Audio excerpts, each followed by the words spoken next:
Hey YouTube, this is DBG33K, and today we're going to start on a video series that I've been wanting to do for quite a while now.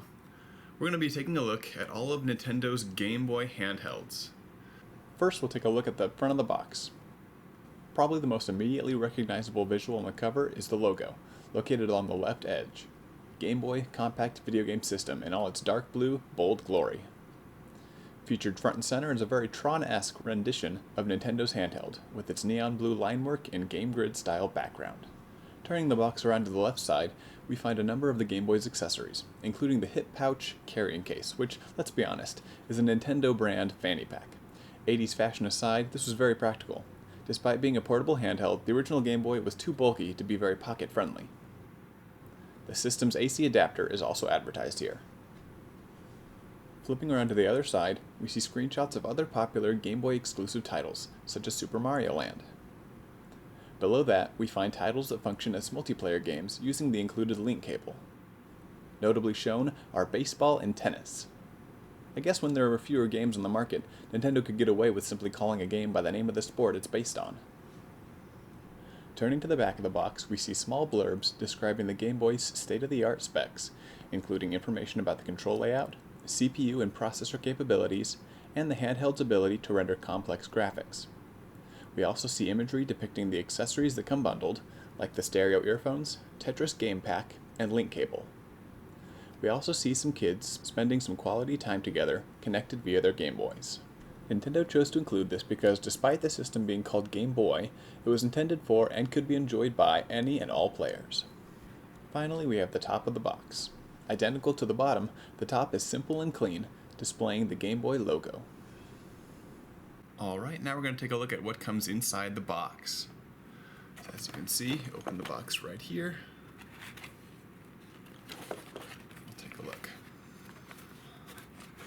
So right off the bat, you can tell that this is quite different from any modern packaging. This looks like it comes in a foam insert. Foam cover on there. You can see it's a little bit broken off. This is a used system, definitely not brand new. Again, this is from 1989, so this is all the original packaging and original inserts. So there's that. We remove that to find all the fun stuff that this originally came with. Now you can tell that this came with the Tetris game pack. So something else you often don't find is that I believe this was the very first iteration of the Game Boy, so the very first bundle for the Game Boy. So it actually did come with a free game. Most consoles and systems, or consoles and handhelds nowadays do not actually come with a free game, but this did with Tetris, as well as the clear case for that. So there's the Tetris game pack.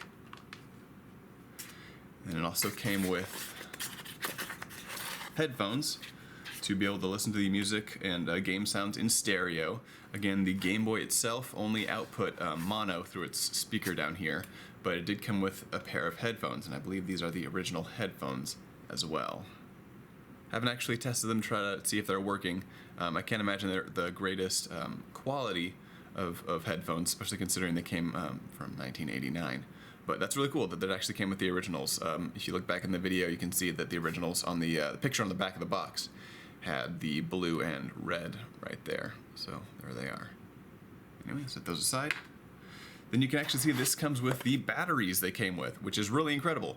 Again, considering this from 1989, some 25 years ago, more than that, came with the original batteries. You can see on there that they are mercury, very safe. But yeah, that's what the batteries are made of. They weren't all lithium ion back in 1989. So that's pretty cool. Obviously, they're not going to be working. They look really nasty. I think 2 of them look really nasty out of the 4. So I didn't even try to put those in to see if they would work because they look really gross. So keeping them anyway because that's really cool that this would come with those original batteries. Then over here, you can actually see that it also came with a link cable. Now I don't think later models or later bundles of the Game Boy included a link cable, but that's really cool that this original one did. So right off the bat, that's Nintendo trying to push and emphasize the fact that you can play this game with your friends, assuming they also have a Game Boy and the same game pack game that you're wanting to play with them. That's pretty cool.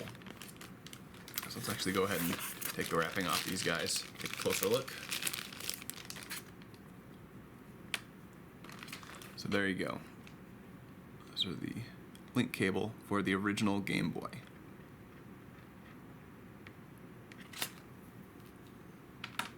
And last but not least, the Game Boy itself. Actually, there's some paperwork, so let's save the Game Boy for now. Get to look at the fun paperwork we have here. So this is looks like a poster, and as well as advertisement for some Game Boy stuff. Take a look at that. Oh, that's cool. Alright, so here's one side of the poster. Has a whole bunch of different games that they have. Have you had your fun today? With a bunch of different games. And the Nintendo Fanny Pack. Wonderful. Then on the other side, it is a Metroid 2 poster. That's pretty cool. Metroid 2. There's Samus looking all awesome. Nintendo Power. Back when Nintendo Power was a magazine. Memories. Alright, now next paperwork we have is the owner's manual. Fun stuff. All that wonderfulness. And some pages at the end for you to take some notes if you want. Write in them cheat codes. There you go. Then we have the instruction booklet for Tetris. Again, the pack-in game actually comes with its own instruction book with pictures. So, awesome. There you go. Now we get to the fun part. The original Game Boy. This thing's a giant. I'm sure some of you have used one of these before. Some of you definitely have not. There it is, the Game Boy. It is quite a hefty little guy. It is taking 4 AA batteries. 4 AA batteries. So the Game Boy Pocket, which came after this, ended up only taking 2 AAA batteries. So that was quite a step up from the 4 AA. Although the original Game Boy actually used far less batteries than the other handhelds at the time. The Game Gear, I believe, was 6 AA batteries and only had 2 to 5 hours of gameplay on it because it used a color screen and a backlit LCD display. So that's something that Nintendo was very poignant about, is that they wanted their handheld system, which is supposed to be portable, to be able to last a long time without having to change the batteries. So they opted for a black and white screen, well, green and other shades of green screen. The resolution is 160 by 144, so a very low resolution screen, which I guess at the time wasn't really all that low resolution. And no backlit LED, or LCD, rather. So this ended up giving the Game Boy a range of, I've seen 10 to 30 hours. I don't know how you get that big a variance. Most times when handheld developers are saying, you know, how many hours of gameplay it has, it's usually like 3 or 4 hours between the minimum and maximum. 10 to 30 is what I've seen for this.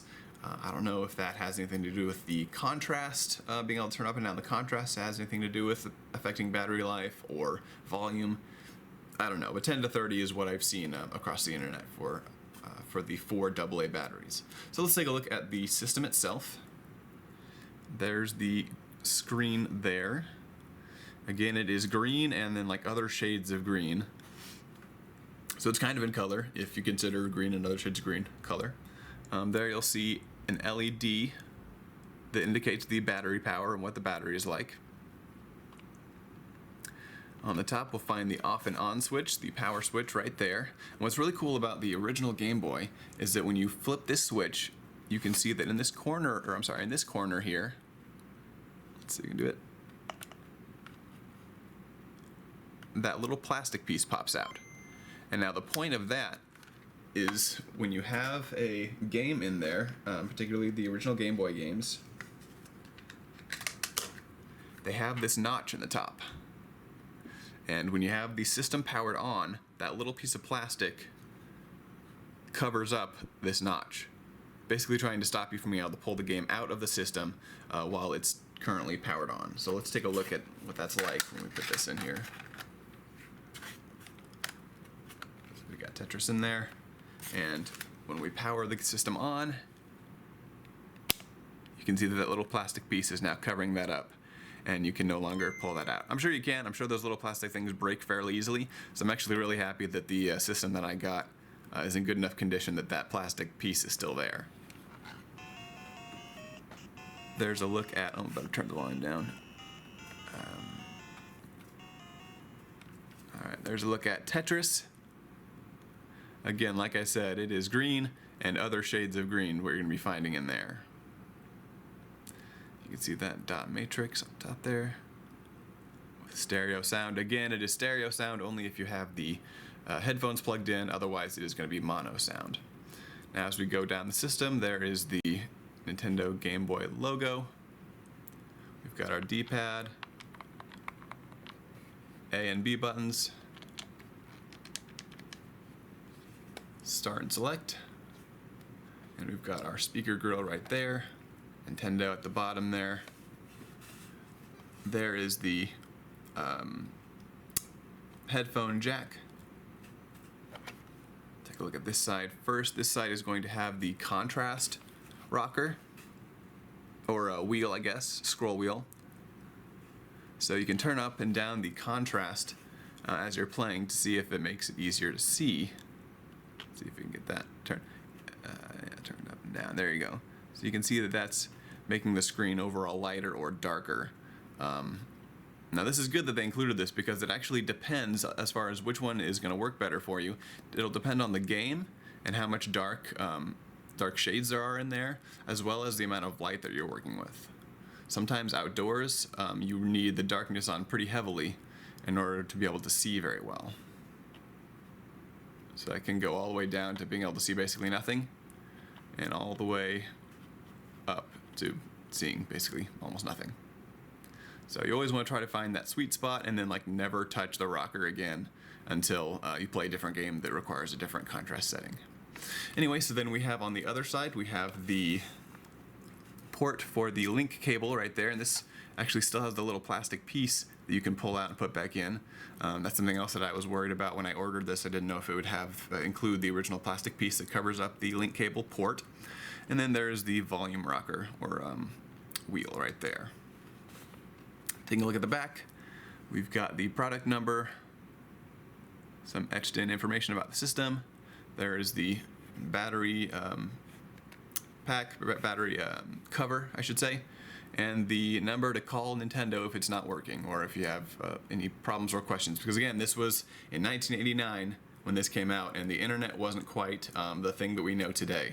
So there was no website you could go to, no chat, no text chat, no email you could send. You had to give them a call and talk to somebody about any issues that you were having with your Game Boy.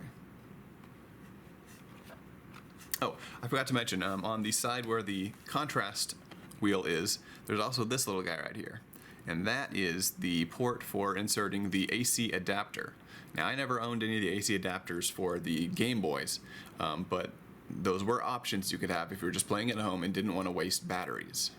That's pretty cool that that option is there, although I never used it.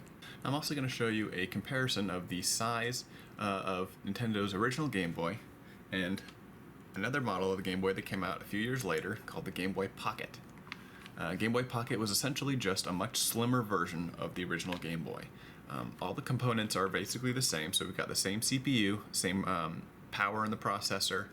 The biggest difference that they made was how much smaller this guy is. So take a quick look at the size difference of the two. The original Game Boy, like I said earlier, required 4 AA batteries, whereas the Game Boy Pocket only required 2 AAA batteries. Now the battery life was a bit shorter. I think this has a max of around 10 hours, 10 to 12, rather than 10 to 30 on the original Game Boy. But it's so much smaller, and it has a flat back, as you can see here. Got a flat back there. It still has the contrast roller right there to control the contrast of the screen, because again, it is still a black and white screen. And then on this side, we've got the volume roller and the link cable port.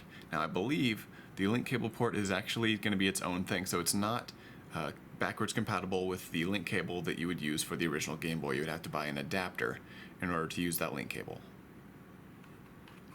Another difference is the screen size. Now again, the resolution of the screens are the same, but you can see that they bumped up the screen size when they went to the Game Boy Pocket. You can also see the layout of the start and select buttons is a little bit different. They're no longer slanted like the start and select on the original Game Boy are. They're just flat, perpendicular to, or parallel to the bottom of the system.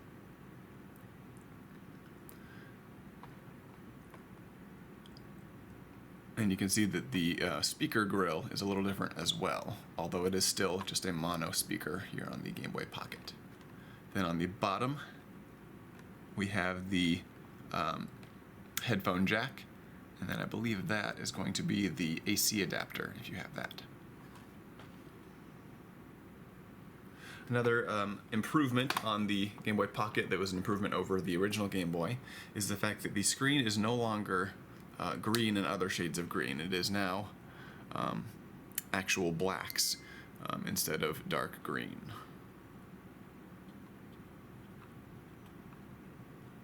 I've got me some Game Boy on there. Got me some Pokemon on there. Obviously Game Boy. Pokemon Blue. Anyway, that was that. A little comparison of the Game Boy Pocket compared to the original Game Boy. Again, a big, big improvement, making it far slimmer and actually pocketable, rather than the gigantor of a monster that was the Game Boy. Also a little difference, I showed you earlier that there's the little plastic piece on the original Game Boy that would stop a cartridge from being able to come out while the game is turned on. That is no longer there on the Game Boy Pocket. Yeah, so here's a look at the back. We've got a much larger sticker this time for the, what's probably the serial number. Shiny sticker for Nintendo and all of the information on it rather than being etched into the plastic. And then there's the battery compartment. Again, only requiring 2 AAA batteries rather than 4 AA batteries.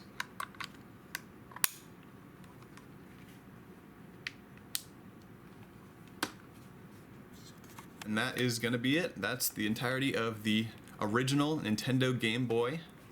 Hope you enjoyed this video. If you liked it, please hit like. If you want, go ahead and leave me a comment below, and please subscribe. I will be putting out some more videos showcasing some of the later Game Boy models. I'll be doing the Game Boy Color, Game Boy Advance, and probably even the Game Boy Micro. I do not have my Game Boy Color out yet, so it may be a few more weeks before I make the Game Boy Color video, but thank you for watching, and we'll see you next time, YouTube.